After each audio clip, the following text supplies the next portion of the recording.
Du coup, le sujet, ça va être Lean Startup, les principes universels derrière la recette. Est-ce que vous connaissez le Lean Startup? Qui ne connaît pas, qui connaît le Lean Startup? Ok, très bien. Donc, grosso modo, de toute façon, je vais en faire un rappel. Mais le Lean Startup est une méthodologie pour trouver son marché lorsqu'on développe un produit innovant, lorsqu'on lance un projet innovant. Donc, ça te concerne comme tu veux.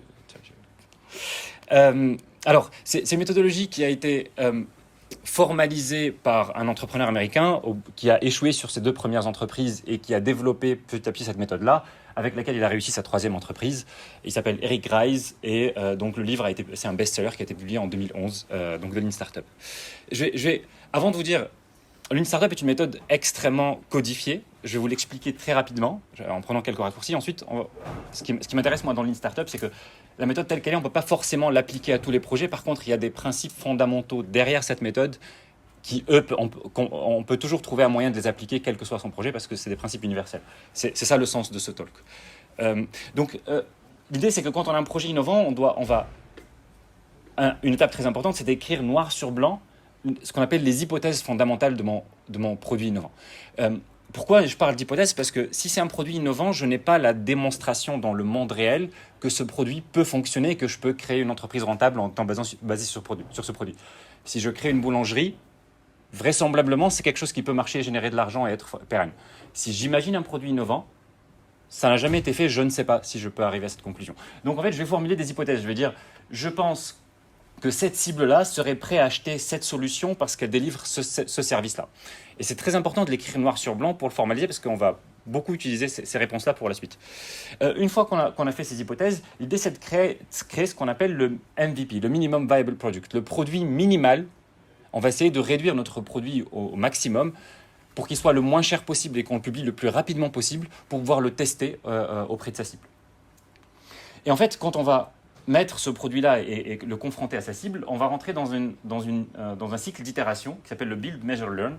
C'est-à-dire que j'ai construit mon premier MVP, je vais le confronter à la cible, je vais mesurer sa performance, et suite à ces mesures, je vais apprendre ce qui marche et ce qui ne marche pas. Donc ça rejoint ce que disait Samuel. Et de cet apprentissage, je vais savoir quelle est la prochaine version que je vais construire. Et en fait, on va itérer sur le développement de ce produit, et ce qui est extrêmement important, c'est d'avoir un système d'itération qui soit cadencé dans le temps de manière très régulière, à chaque fois en améliorant nos métriques, en visant à l'amélioration de métriques. Et ensuite, quand je dis améliorer les métriques, ce qu'on mesure, ce n'est pas améliorer n'importe quelle métrique, parce qu'il y a des métriques qui sont trompeuses. Et les métriques qui sont préconisées par Lean Startup, c'est ce qu'on appelle les AR métriques, c'est les métriques du tunnel d'acquisition. C'est quoi les métriques du tunnel d'acquisition? C'est mon coût d'acquisition, combien ça me coûte d'acquérir un nouveau client. C'est mon coût d'activation, combien ça me coûte qu'un nouveau client potentiel fasse un premier pas vers mon produit. L'ordre de ces deux peut changer selon votre produit. Ensuite, sur le nombre de personnes qui ont testé mon produit, combien l'achètent. Sur ceux qui l'achètent, combien le recommandent. Et combien reviennent. Ça, c'est le tunnel d'acquisition. Et donc, chaque nouvelle amélioration du produit doit forcément, selon le Lean Startup, viser l'amélioration d'une de ces métriques. Donc, une fois que je mesure ça, je me dis, tiens, mon produit ne performe pas assez sur cet aspect-là. Je fais une nouvelle version et je mesure si ça s'est bien amélioré. Et en fait, en faisant cette méthode-là, soit je finis par avoir des métriques AR qui traduisent un business viable, c'est-à-dire que mon coût d'acquisition il est suffisamment bas et mon taux de transformation suffisamment élevé pour qu'en fait acquérir des clients me fait gagner de l'argent et non pas me fait perdre de l'argent. Soit en fait je peux avoir beau itérer et tester plein de choses, je n'arrive pas à obtenir des métriques qui sont correctes. Et à ce moment-là, ce que préconise le Lean Startup, c'est si on itère et qu'on n'arrive pas à améliorer nos métriques, c'est que probablement nos hypothèses fondamentales ne sont pas les bonnes et on doit les remettre en cause. Et cette opération-là s'appelle un pivot. Voilà. Là, j'essaie de vous faire un résumé du Lean Startup en 3 minutes. Et maintenant, je vais vous parler des principes fondamentaux derrière le Lean Startup. Le premier, c'est que les gens se projettent très très mal, et surtout face à quelque chose d'innovant qu'ils n'ont jamais vu. Il y avait Steve Jobs qui disait It's really hard to design products by focus group. A lot of times people don't know what they want until you show it to them. C'est-à-dire que c'est très compliqué de demander par exemple, imaginons j'imagine une trottinette pour 2 personnes et j'essaye de demander à des gens s'ils l'achèteraient. on sait que le résultat de mon étude sera extrêmement faussé parce que c'est quelque chose qui n'existe pas, quelque chose que personne n'a testé. Et les gens ont énormément à se projeter dans l'achat de quelque chose qu'ils n'ont jamais vu. Et quand ils sont confrontés au produit, c'est beaucoup plus simple à ce moment-là d'avoir un feedback qui soit pertinent. Et alors, quand vous faites par exemple les raisons pour lesquelles les gens ont du mal à se projeter, mais même quand il y a d'autres biais qui interviennent. J'ai discuté avec beaucoup de start-upers qui ont un produit, par exemple B2B, qui vont rencontrer des entreprises et elles leur disent « J'ai cette idée-là de produit, est-ce que si je la développe, est-ce que ça vous intéresse ?» Et en fait, ça fait partie d'une étude de marché. Et en fait, après avoir parlé à une vingtaine d'entreprises, ils disent « Bon, tous les feux sont au vert, tous me disent que c'est absolument génial, que je dois me lancer, que je vais forcément vendre. » Ensuite, ils développent leurs produits, ils reviennent, et là, d'un seul coup, plus personne n'a de budget, tout le monde temporise, etc. Pourquoi ? Parce que quand vous êtes entrepreneur et que vous allez voir un client potentiel sans produit et que vous lui dites « Si je lance ça, est-ce que vous l'achetez ?» Souvent, les gens vont être en admiration de votre démarche. Ils vont dire « Mais c'est très bien, en fait, vous entreprenez, c'est très bien. » Ils vont être dans de l'encouragement. Ou bien, ils vont trouver votre idée incroyable, mais ils ne vont pas se projeter en tant qu'acheteur. Du coup, ils vont dire « Waouh, ce produit, c'est magnifique, mais j'adore ce que vous faites. » Parce qu'eux, ils ont toujours peut-être rêvé d'être entrepreneurs. Voilà. Et du coup, vous allez avoir un feedback extrêmement positif, sauf que ce n'est pas un feedback de quelqu'un qui se projette dans l'achat, c'est juste quelqu'un qui vous encourage pour votre initiative parce qu'il admire. Et du coup, si vous pensez que ça veut dire qu'il va acheter votre produit, derrière, vous pouvez être extrêmement déçu. Autre cas un peu plus cynique, c'est que la personne peut très bien voir qu'en fait c'est un produit qu'elle n'achètera jamais, ça ne l'intéresse pas du tout. Par contre, elle n'a pas envie de rentrer dans une dispute avec vous pour vous demander, en fait, pour vous dire non, votre produit n'est pas bon et vous allez argumenter. Enfin, elle n'a peut-être pas de temps à perdre en fait. Et ce qu'elle va vous dire, c'est génial pour vous se débarrasser de vous. Ça arrive aussi. Et donc, quand on développe un produit innovant et qu'en fait, quand on va discuter avec ses clients potentiels, le retour n'est pas fiable, comment on fait en fait ? Le Lean Startup, c'est entièrement concentré sur ça. Et l'idée du Lean Startup, c'est que pour que le retour des gens soit pertinent et utilisable, il faut que les gens s'engagent. Simplement nous dire « votre produit est cool », ça ne m'engage à rien de vous dire ça. Donc je vais vous dire ça juste pour me débarrasser de vous. Et ne prenez pas ça pour un bon feedback. C'est quoi l'engagement ? Le prospect va valider votre produit par une action qui lui coûte. Si j'explique mon idée à un prospect, s'il doit juste me dire c'est une bonne idée, ça ne vaut rien. Si je lui dis « Ah ok, tu trouves l'idée bonne, est-ce que tu peux me précommander aujourd'hui le produit ? Je te le fais à moins 70%, tu précommandes, le jour où il sera prêt, tu l'as à un prix extrêmement avantageux. » Et là, vous allez avoir un feedback réaliste. Parce que là, vous allez forcer votre client potentiel à se mettre à la place de l'acheteur. Et là, les objections, vous allez avoir tout de suite les objections que vous auriez peut-être eues dans un an si vous aviez pris le temps de développer votre produit et peut-être en prenant une mauvaise direction. Ça veut dire quoi une action qui lui coûte ? Ça va être précommander un produit, mettre une option sur un exemplaire de la première série, bloquer un après-midi de test par exemple avec des ingénieurs, n'importe quelle action qui lui coûte quelque chose. Et à partir du moment où il s'engage sur une action qui lui coûte, vous pouvez considérer que c'est une validation de votre idée. Donc, le principe global, c'est ça t'intéresse, engage-toi. Après, le rôle d'entrepreneur derrière, c'est d'aider le client à se projeter. Vous leur demandez de s'engager, ils ont un peu de mal à se projeter. Le but, c'est d'essayer, si vous avez un concept, peut-être venir avec un dessin du concept, peut-être venir avec un proto qui ne tourne pas vraiment, mais au moins les gens peuvent le voir. Enfin, n'importe quel élément qui va les aider à se projeter va les aider à s'engager. Et leur engagement sera... et tout le jeu du Lean Startup, c'est en fait, la meilleure manière de les aider à se projeter, c'est de développer le produit. En entier. Seulement vous voulez le faire le moins cher et le plus vite possible. Donc c'est en faire suffisamment pour que les gens arrivent à se projeter, mais juste assez pour qu'ils arrivent à se projeter. Parce que comme ça vous coûte moins cher. Deuxième grand concept, principe fondamental derrière le Lean Startup, c'est l'ego. Le principe, c'est votre ego est votre ennemi. Alors pourquoi votre ego est votre ennemi ?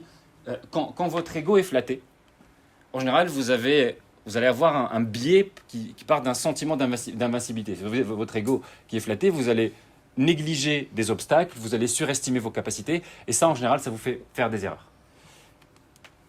Dans l'autre sens, si votre ego est blessé, l'effet que ça peut avoir, c'est vous déconcentrer par rapport à votre objectif principal. Si j'avais un objectif principal et que j'ai rencontré dans un salon quelqu'un qui m'a dit « ton produit, c'est de la merde, ça ne marchera jamais », je peux d'un seul coup oublier l'objectif de mon salon et maintenant mon premier objectif c'est de démontrer à cette personne-là que mon produit est bon. Et en fait, un ego blessé vous fait perdre votre focus. Donc l'ego, quand il est flatté, en fait, il nous donne un faux sentiment d'invincibilité, il nous fait prendre de mauvaises décisions. Quand il est blessé, ça donne une obsession de récupérer son ego et parfois on s'écarte de son objectif initial. On se dit, bon, s'il n'est ni flatté ni blessé, ça devrait le faire. Mais en fait, c'est mieux, mais il est quand même... En fait, si votre ego est respecté, ça va vous enfermer dans une zone de confort, puisque vous allez essayer de maintenir cet état où votre ego est à peu près... où l'image qu'on vous renvoie est celle que vous attendez, et ça va vous faire prendre un peu moins de risques, parce que dès que vous allez prendre des risques, peut-être vous allez vous être confronté à une image de vous-même qui ne vous flatte pas. Alors, qu'est-ce qu'on fait du coup de l'ego ? En fait, moins votre ego pèse dans votre décision, moins vous souffrez d'un de ces biais-là. Et l'ego de l'entrepreneur est un vrai problème, pour l'entrepreneur d'abord. Et il joue dans le concept de MVP. En fait, il y a une citation de Reid Hoffman, qui est le fondateur de LinkedIn, qui a dit « If you're not embarrassed by the first version of your product, you've launched too late ». Si vous n'avez pas honte de la première version de votre produit, c'est que vous avez lancé trop tard. Pourquoi ? Parce que le Lean Startup, ce qu'il recommande, c'est si j'ai imaginé mon produit qui est parfait, par exemple, la carte, j'imagine qu'aujourd'hui elle est impeccable, vous avez investi dans des beaux outils de production. La première carte qu'il a fabriquée, j'imagine qu'elle était loin de ce qu'il avait imaginé au départ. Peut-être que les contours n'étaient pas très bien découpés, que la police c'est fait, voilà. Et ça fait mal de sortir. Quand on imagine un produit qui est magnifique, parce qu'on veut un produit... et que derrière, on se dit, tiens, mais la meilleure stratégie business, c'est d'abord de le tester sans dépenser trop d'argent. Donc, je fais quelque chose de plus simple, avec moins de fonctionnalités, de moins beau, etc. Ça fait mal à l'ego. Et pourtant, c'est ce que préconise le Lean Startup. Et l'un des ennemis de l'entrepreneur et des choses qui lui font éloigner de la bonne marche à suivre quand on innove, c'est l'obsession c'est d'avoir cet attachement narcissique au produit. Et ça vous...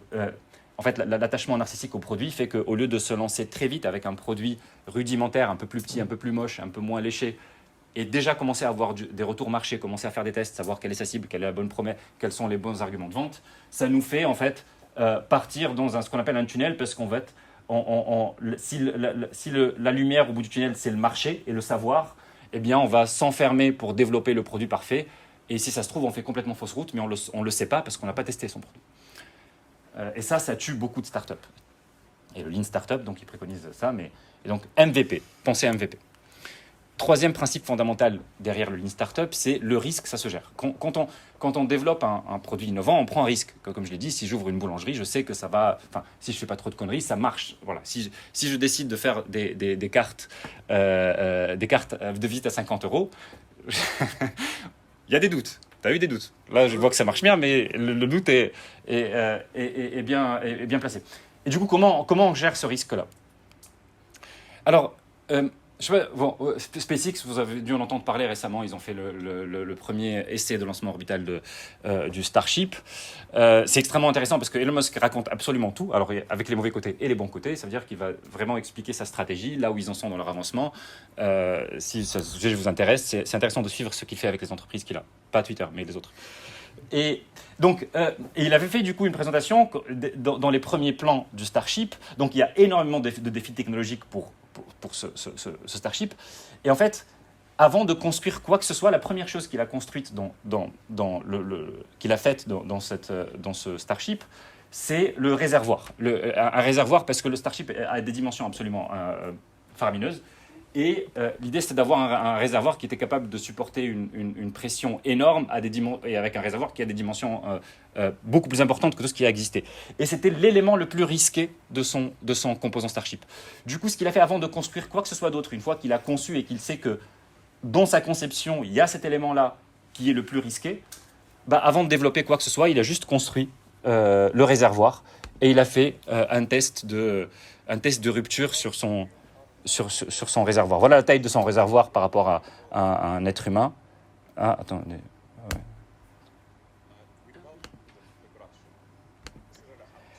Et donc, voilà, ils ont juste augmenté la pression jusqu'à ce que ça éclate pour savoir quelle serait réellement la pression de rupture et s'il y a des problèmes à résoudre, qu'ils le fassent avant de développer le reste du Starship. Et si jamais, en fait, c'est impossible avec la technologie actuelle de faire un réservoir tel que celui-ci, au moins ils arrêtent le projet maintenant, ils changent de stratégie tout de suite. Et pas le contraire, c'est pas à la fin qu'ils doivent se rendre compte qu'en fait, c'est pas possible et on doit tout recommencer. Et en fait, l'idée globale, c'est que si vous développez un produit innovant, c'est que votre rôle en tant qu'innovateur, c'est de dérisquer votre projet de la manière la plus efficace possible. Quand vous innovez, vous prenez un risque, vous devez dérisquer, vous devez être extrêmement intelligent dans votre manière de dérisquer. C'est comme ça que vous économisez de l'argent et que vous sauvez votre projet potentiellement. Ça veut dire quoi? Ça veut dire que s'il y a un pass sur une direction, il faut le découvrir en ayant dépensé le minimum de temps et d'argent. Et du coup, quand on a un projet qui a plein d'hypothèses, l'idée c'est de se dire je note quelles sont mes hypothèses et puis je définis dans quel ordre je vais les tester pour être le plus optimal possible. Alors pour faire une expérience, imaginons que j'ai 2 hypothèses sur mon produit. Par exemple, restons sur la trottinette pour 2 personnes. Ma première hypothèse, c'est est-ce que c'est assez safe en fait, de mettre 2 personnes sur la même trottinette? Ma deuxième hypothèse, c'est est-ce que le prix sera suffisamment accessible? Admettons que j'ai 2 hypothèses. Pour tester l'hypothèse A, ça me coûte 10 000 € et la criticité, elle est bloquante. Si cette hypothèse ne s'avère pas valide, mon produit tombe à l'eau. Et l'hypothèse B, ça me coûte aussi 10 000 € de la tester, mais sa criticité est contournable. Ça veut dire que même si ça ne marche pas, je peux trouver une solution. Laquelle je teste en premier? La A, exactement. Parce qu'en fait, si je teste si la réponse à la A est non, mon projet s'arrête. Donc si je teste la A en premier, s'il s'arrête, j'aurais dépensé que 10K. Si je teste la B, que ce soit oui ou non, le projet peut continuer, donc j'aurais dépensé 10K, et là je redépense 10K, et si c'est bloquant, j'aurais perdu 20K au lieu d'avant avoir perdu 10. Voilà, donc. Et deuxième petit jeu, c'est j'ai une hypothèse C où là le coût du test c'est 10K et la criticité est bloquante, et l'hypothèse D, le coût du test c'est 30K et la criticité est aussi bloquante. Lequel je teste en premier? Le C, exactement. Parce que l'idée c'est que je fasse en sorte que le chemin qui peut m'indiquer un mur soit le plus court possible. Il y a potentiellement un mur que je peux découvrir à 10K. Il faut d'abord que j'explore ça avant de découvrir potentiellement un mur à 30K. Donc je teste en priorité les hypothèses les plus critiques et celles dont la validation est la moins coûteuse. Et en fait, la feuille de route Lean Startup se base sur ce concept-là de gestion du risque. C'est sur ça que ça s'appuie. Et donc la feuille de route de l'innovateur, c'est une feuille de route de dérisquage. 4e point, heureusement, tu en as beaucoup parlé celui-là, donc du coup je vais être très bref. C'est ce qui se mesure s'améliore. Quand on est dans une logique d'itération pour améliorer son produit, par exemple, vous avez un site web, vous avez un certain taux de conversion, ça veut dire pour 100 visiteurs, vous en avez 10% qui vont commander votre produit, et vous vous dites, tiens, si vous ne mesurez pas en permanence quel est votre taux de conversion, de temps en temps, vous allez regarder votre site, vous en avez marre parce que vous voyez toujours la même chose. Vous dites, tiens, je vais l'améliorer et je vais faire un redesign et vous allez avoir l'impression d'avoir amélioré votre site. Mais si ça se trouve, vous avez fait chuter votre taux de conversion.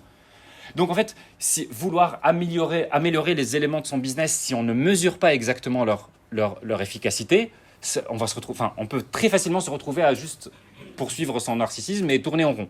Donc c'est extrêmement important de mesurer la performance et que chaque changement que vous faites sur votre produit ou la manière de le vendre, soit objectivé sur l'amélioration d'une métrique que vous mesurez. Ça, par exemple, chez ShelfCity, le tableau, maintenant il est plus complexe, celui-là, il y a quelques mois, sur la mesure des publicités, le taux de transformation, leur évolution dans le temps, etc. Et ça, on le fait chaque semaine, en fait. Chaque semaine, on fait un récapitulatif de tous nos résultats des publicités et de tous les autres canaux d'acquisition pour voir ce qui marche bien, on augmente le budget, ce qui ne marche pas, ce qui est insuffisant, ce qui a évolué. Et c'est avec ça qu'on prend les décisions sur quels sont nos next steps pour l'évolution de nos sites, de nos landing pages, etc. Donc, en tout cas, il y a 4 principes universels extrêmement intéressants derrière le Lean Startup. Et même si on ne suit pas le Lean Startup tel qu'il a été décrit dans le livre, on peut toujours reconstruire notre version du Lean Startup adaptée à notre business en fonction de ces 4 principes, qui sont les gens se projettent très mal face à l'innovation. C'est pas fiable. Quand vous présentez une idée innovante et que les gens vous disent c'est génial, ne considérez pas que ça comme fiable. Votre ego est votre ennemi. Dans le business, essayez de mettre votre ego de côté et d'être vraiment rationnel. Le risque, ça se gère. Il y a des méthodes pour ça. Et ce qui se mesure s'améliore. Voilà pour le... Merci beaucoup. Très bonne présentation.